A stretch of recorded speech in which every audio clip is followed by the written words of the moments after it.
that little, rather sped up, but that whole process, in actuality, I mean, I sped the whole thing up for the video, but it took 7 minutes to do the roast, and then it cools off for another 3 minutes.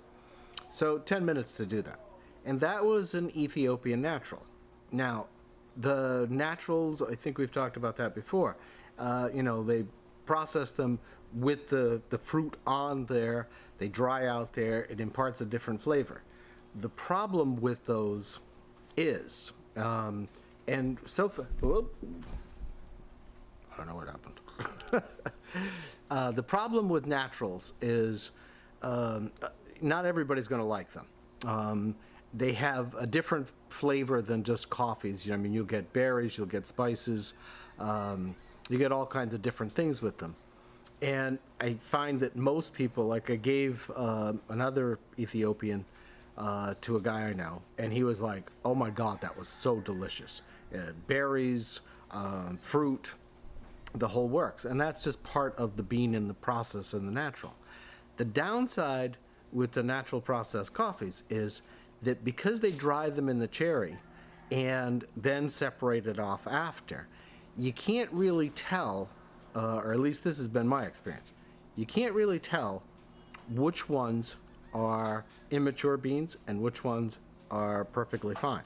So you get this smattering of different beans in there. And like on that batch, that was a 4 ounce, started as 4 ounces of green. By the time it was dried, it was 3.45. A little low, but that's okay. But on that batch, I had 29 Quakers, which means there was 29 immature beans. Now, had that gone into, you know, say somebody was making a big pot of coffee or something, and they ground that all together, those Quakers, because they don't roast right, they're not mature enough beans, would impart a not so great taste. So that would affect your experience with the naturals, because you'd be like, I don't think this tastes very good.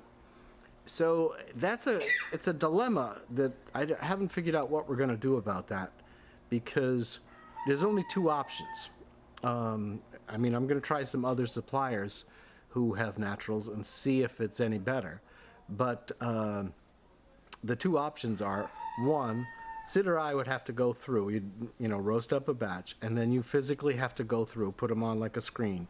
And like I said, you can see Quakers just like they glow in the dark.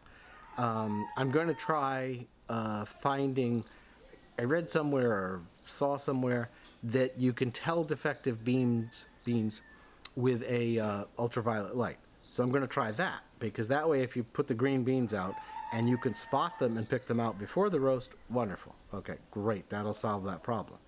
So actually there's 3 potentials. One is the ultraviolet black light thing, and 2 is we have to go through and pick them up so that, you know, make sure you got a good cup of coffee. And if you have to do that, that's going to take more time to do it. Or the third is you send them out to people and say, okay, before you make your cup of coffee, you're going to have to go through and make sure you don't have any Quakers in it. And I don't really know. I mean, I'm hoping, I don't think people are going to like option 3. So I'm hoping that the ultraviolet light will be able to detect them. And then, you know, if there's 1 or 2 in a batch, it's not going to change the flavor. But when you've got like 30 and 4 ounces, yeah, that's going to change the flavor. So, and I've got more learning to do on them too, because not everybody, I mean, I had one guy didn't like it. He said, nope, I want my coffee just to be like, bing. And I'm like, okay, I get that. That's perfectly acceptable. But everybody else has been like, whoa, these are great. So I don't think it's going to be a super big hit, because it's just my feeling. But I think there is a market for them, because the flavors in them are so unique. The taste that you can get out of them just make them special. But I could be wrong too, so I don't know. We'll have to wait and see on that one. But that's one of the issues with the naturals. The honey one, I've got one from the Dominican Republic that's a honey processed, and that one, wet honey, natural. And it's not real honey, not like from bees. I'll tell you about that one maybe another time.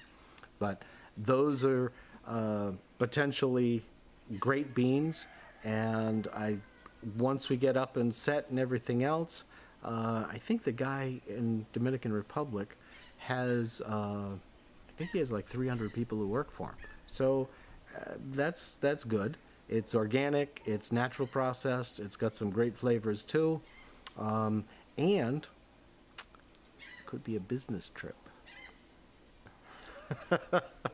They have some nice beaches there. So anyway, we're moving along.